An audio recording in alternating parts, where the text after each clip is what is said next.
Hello everybody. Today we're going to be doing an oil change on my 2015 Toyota Corolla L with a 1.8 liter engine, and this specific one has the 6-speed manual transmission, but that shouldn't change how much oil or how to do the oil change. So let's get started. Before I get started, today I'm going to be using the Mobile Super Synthetic 0W20 and a Fram CH10358. This is just what I have available in my local area without ordering, so this is what I'm going to be using today. Today, to lift the vehicle up, I'm going to be using 2 Rhino ramps, 2 jack stands, and 2 wheel chocks. That way we make sure the vehicle doesn't roll back and that it is up far enough to where we can get under it safely. We're gonna grab one of the Rhino ramps. We're just gonna slide it up to where it butts into the tire and just make sure that it's centered on there, so when you pull up, it comes up nice and straight. We're gonna move to the other side and do the same thing. Make sure it's centered. Make sure it's somewhat straight there, so you just pull straight up on it. Then we're gonna get in the car and drive it up to where the wheel sits right there on that logo.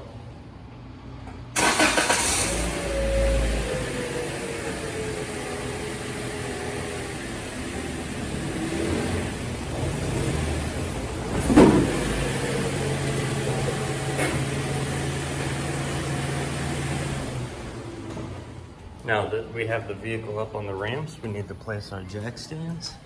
I'll be putting mine right here, underneath the little jacking ramp and just behind the ramp behind the front wheel. Make sure to do this for both sides. And then we're gonna go up here and we're gonna grab our wheel chocks, place them behind the rear tire. And I'm gonna place this one in front. Now we're good to go. So we're getting started. I'm gonna be using this creeper to slide around on. I have my oil drain pan. Sorry. I have this filter removal tool. You'll see once we get under there that you need this. I believe this is a Napa 77351, I believe is the correct part number for this. And fits on there, does the job. We're gonna be needing a 14 millimeter, see if I can get it on there, there we go. 14 millimeter socket or wrench to be able to get the drain plug out. So let's get under there and get started. All right, so as I slide under the car, the downside of the screen is gonna be facing towards the front of the vehicle. If you look here, this is the oil pan. This is what the drain plug looks like. And then off to the side right here, this is actually gonna be the filter housing.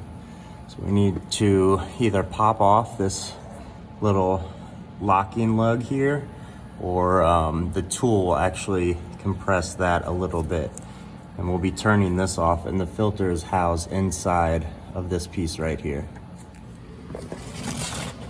So we're gonna be draining the oil first via the oil drain plug here. So get your oil drain pan in the correct area. Make sure your ratchet's set to loosen, and we're just gonna crack it loose. If we can, it's pretty snug. Okay, there we go. And then you're gonna wanna keep pressure. Oh, maybe it's not quite loose enough yet. Give it another turn or two. And you're gonna wanna keep pressure on the bolt so the oil doesn't come out super fast. Until you want it to, at least. So I'm keeping pressure on it. I don't know if you guys can see that. Oil's starting to drip. And then once it gets unscrewed all the way,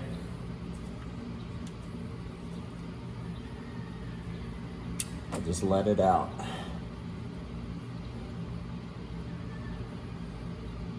And that's it. Now we're just gonna clean up our bolt here and wait for this to drain completely.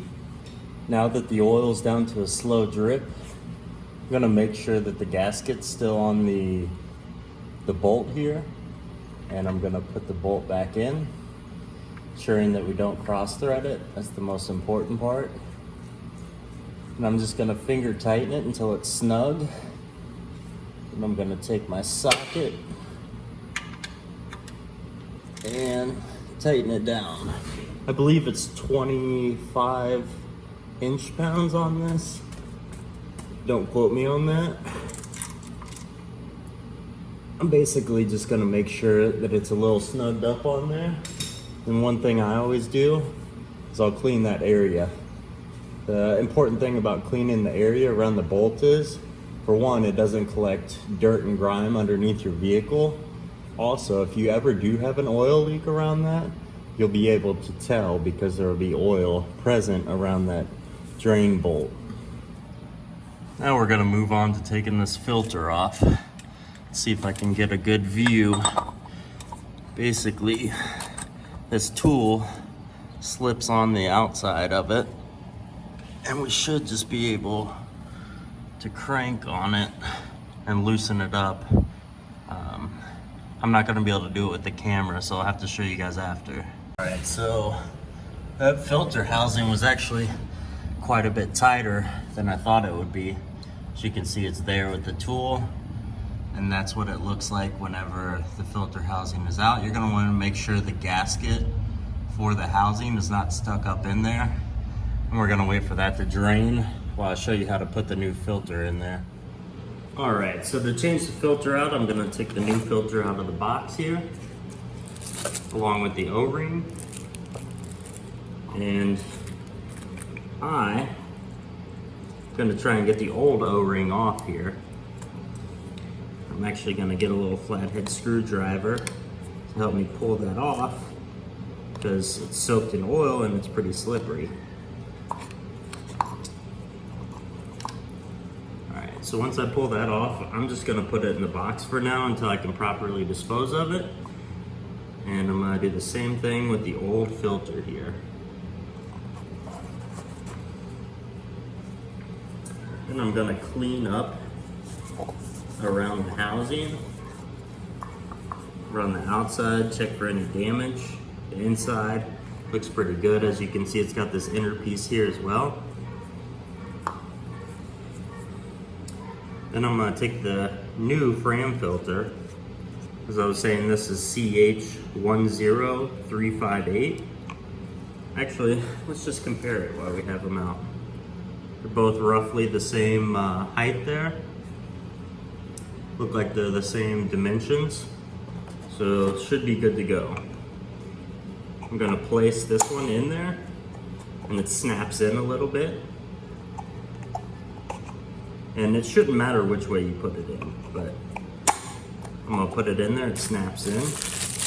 I'm gonna undo my O-ring here, and I'm gonna make sure that it rolls itself down. Actually, I'm gonna take a little bit of oil and lube this up to help us out here. So basically, I just took oil, got it on my fingertips, and now I'm putting it on the O-ring. That way it's a little lubed up, a little easier to get on there, and it should seat a little better.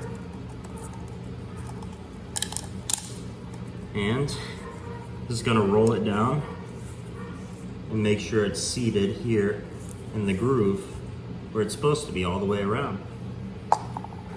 Now that the oil's done draining, let's put this back in and get her filled up with the oil. All right, now that I got the filter and the filter housing installed here, I'm just gonna clean it up. If you did take this clip off, make sure you put it back. That way it prevents the oil filter housing from loosening.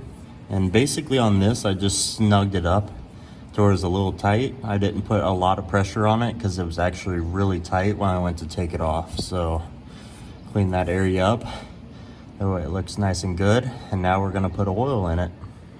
As you guys can see, I already took off the oil filter cap there and put my funnel in the oil filler hole.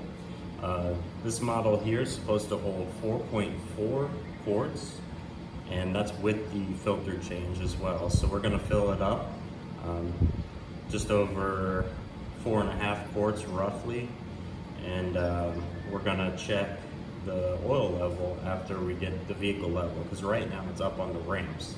So that's something you got to keep in mind when you're filling it up.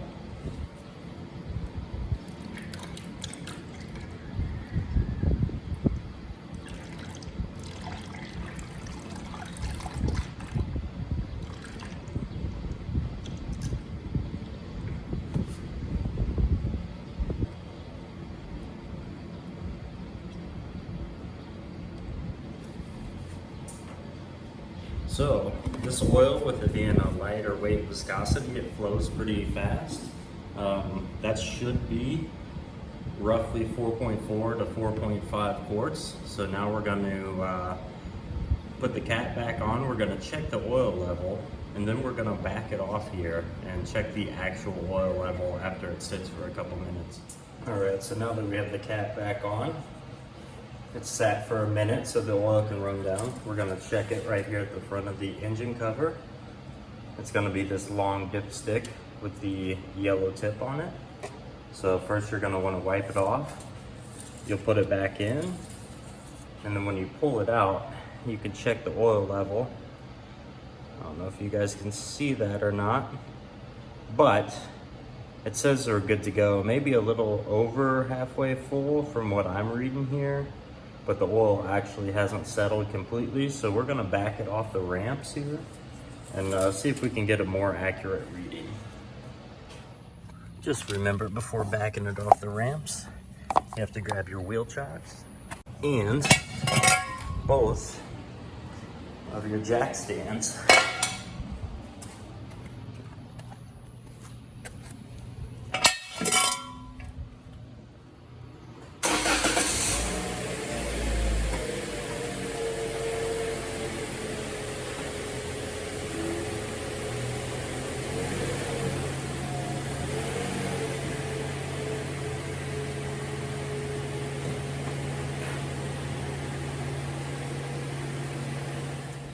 All right, now that we backed it off and the engine's settled down a little bit here, we're gonna check our oil level again to make sure that it's correct.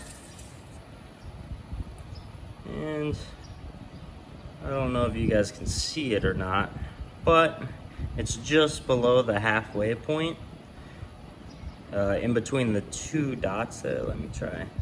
You can see the two dots there. Well, it's roughly halfway between those 2 points. So I'm gonna add just a slight little bit more and we should be good. All right, everybody, that concludes the oil change video on the 2015 Toyota Corolla. Just make sure that you button up everything. You have the cap on it, you have the dipstick back in it, and you're gonna wanna close the hood and make sure it fully latches. If you guys like the video, please like, comment. If you give us a subscribe, that would be awesome. That way we can grow the channel a little bit. I'm still trying to produce more videos and get it out to y'all. Let me know what y'all wanna see, and thank you for watching.